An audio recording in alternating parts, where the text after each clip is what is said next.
Assalamualaikum warahmatullahi wabarakatuh. Kami, mahasiswa pendidikan biologi FKIP UHAMKA, akan melaksanakan pengenalan lapangan persekolahan pertama yang dilaksanakan di SMA Negeri 98 Jakarta, yang beranggotakan saya Muhammad Lukman Rashid, saya Radita Maharani, saya Nadia Putri Febrianti, saya Rena Permatasari, saya Dwi Sri Ayu Anissa, saya Musnika Maharani Albantani, saya Ulfa Mardianti Mahmud. Berikut adalah penampilan dari PLP 1 yang telah dibuat oleh kelompok kami. Selamat menyaksikan. Bismillahirrahmanirrahim. Assalamualaikum warahmatullahi wabarakatuh. Perkenalkan, nama saya Ulfa Mardianti Mahmud, NIM 19011125041. Saya dari Program Studi Pendidikan Biologi FKIP UHAMKA yang pada kali ini berkesempatan untuk melaksanakan tugas PLP 1 pengenalan lapangan persekolahan di SMA Negeri 98 Jakarta. Berikut adalah penampilan dari wawancara dan videonya. Selamat menyaksikan. Bismillahirrahmanirrahim. Assalamualaikum warahmatullahi wabarakatuh. Jadi pada kesempatan kali ini kami mahasiswa dari Program Studi Pendidikan Biologi FKIP UHAMKA berkesempatan untuk memenuhi tugas mata kuliah PLP 1, yaitu pengenalan lapangan persekolahan yang akan diadakan di SMA Negeri 98 Jakarta. Untuk itu alangkah baiknya sebelum kita memulai wawancara ini, kita untuk saling kenal satu sama lain dahulu. Perkenalkan, nama saya Ulfa Mardianti Mahmud. nama saya Rena Permatasari, nama saya Dwi Sri Ayu Anissa, nama saya Nadia Putri Febrianti. Perkenalkan, nama saya Arsita Oktaviani, saya guru biologi di SMA 98 Jakarta. Sebelumnya saya ingin mengucapkan terima kasih untuk Ibu karena sudah menyempatkan waktunya untuk hadir di kegiatan wawancara pada kali ini. Baik, akan saya mulai untuk pertanyaan yang pertama, yaitu dalam proses pembelajaran biologi ini, apakah ada perbedaan pembelajaran yang dilakukan secara daring dan luring? Pastinya ada ya, terutama dari kontrol siswanya. Kalau secara luring kan guru bisa langsung mengontrol siswa, misalnya mereka tidak memperhatikan, kita bisa langsung tegur gitu ya. Kalau secara daring kan kita nggak bisa kontrol anak-anaknya, apakah kelasnya ditinggal tidur atau mereka memperhatikan atau enggak. Itu sih yang paling bedanya dari pembelajaran luring dan daring. Baik, pertanyaan selanjutnya, ketika pembelajaran daring maupun luring dilakukan, adakah kendala yang ibu dan siswa alami saat proses pembelajaran berlangsung? Kalau kendala yang dialami saya sih baik dari siswanya sendiri, biasanya karena secara daring motivasi belajarnya mereka lebih kurang, mungkin karena bosen juga kan di rumah atau ada gangguan-gangguan di rumah gitu kan. Sementara untuk dari siswanya sendiri kadang mereka juga punya kendala di bidang koneksi gitu ya. Nggak semuanya, misal kayak pembelajaran Zoom itu nggak semua siswa tuh sanggup untuk setiap hari pembelajaran Zoom gitu, karena dari segi kuotanya mereka nggak ada gitu. Baik, apakah ibu melakukan proses pembelajaran ini secara daring terus atau ada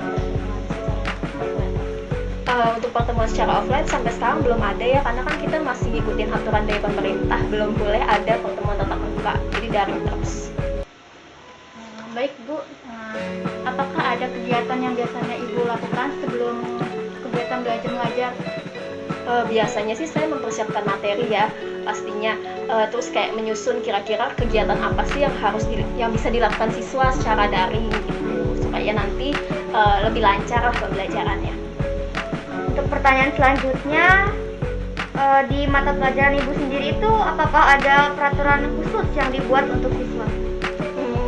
Nggak banyak sih, cuman pastinya kalau saya sih supaya mereka hadir tepat waktu, dan jika ada kendala harus segera menginformasikan, karena kan harus secara daring ini harus fleksibel gitu, jadi saya nggak terlalu banyak peraturan. Iya, pertanyaan selanjutnya mengenai praktikum pembelajaran biologi. Apakah selama daring ini praktikum tetap berjalan dengan baik? Kalau sampai sekarang karena memang materinya belum ada praktikum ya, jadi saya belum melaksanakan praktikum. Tapi nanti ke depannya jika memang ada materi praktikum sih saya rencana mau pakai virtual lab gitu ya. Tapi harus cari juga yang bisa sesuai karena kan virtual lab juga terbatas.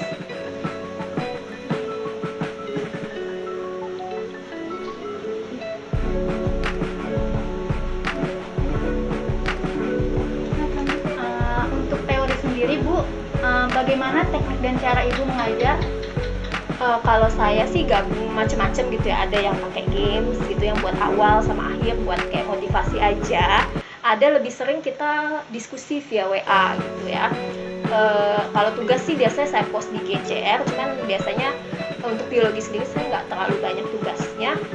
Terus kadang juga via Zoom, cuman Zoom itu ya kadang-kadang aja kalau lagi menjelaskan materi yang tentang proses gitu. Baik, untuk pertanyaan selanjutnya, dalam proses kegiatan belajar mengajar Ibu, apakah sudah sesuai dengan RPP dan silabus yang Ibu buat? Sejauh ini sih cukup sesuai ya, masih kita banyak diskusinya dan sesuai juga dengan waktunya. Pertanyaan selanjutnya, apakah ada siswa yang mengalami kesulitan memahami materi yang diberikan selama pembelajaran daring? Pastinya ada gitu ya, karena kan kalau daring nggak semuanya tuh berani bertanya gitu ya. Kadang mereka nggak ngerti juga diem aja gitu. Dan kadang juga kalau daring apalagi kayak diskusi WA, mereka telat masuk, tiba-tiba chatnya udah ketutup gitu kan. Mereka jadi nggak ngerti materinya gitu sih. Menurut pendapat Ibu, bagaimana solusi yang tepat untuk menangani hal tersebut? Kalau saya sendiri sih coba kayak sering diskusi, terus kalau bisa anak-anaknya tuh kasih kesimpulan di akhir, jadi kayak ada rangkuman di akhir biar mereka bisa baca. Sama kita coba kasih kegiatan-kegiatan tuh yang sifatnya analisis, jadi mereka nggak terlalu ngafalin gitu, jadi bisa lebih paham.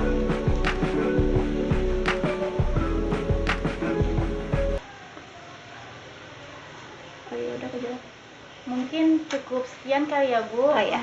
Terima kasih Bu sudah membantu kami untuk menjawab wawancara dari kegiatan PLP 1 ini. Kurang lebihnya mohon maaf. Wabillahi taufiq wal hidayah. Wassalamualaikum warahmatullahi wabarakatuh. Waalaikumsalam.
video dari saya.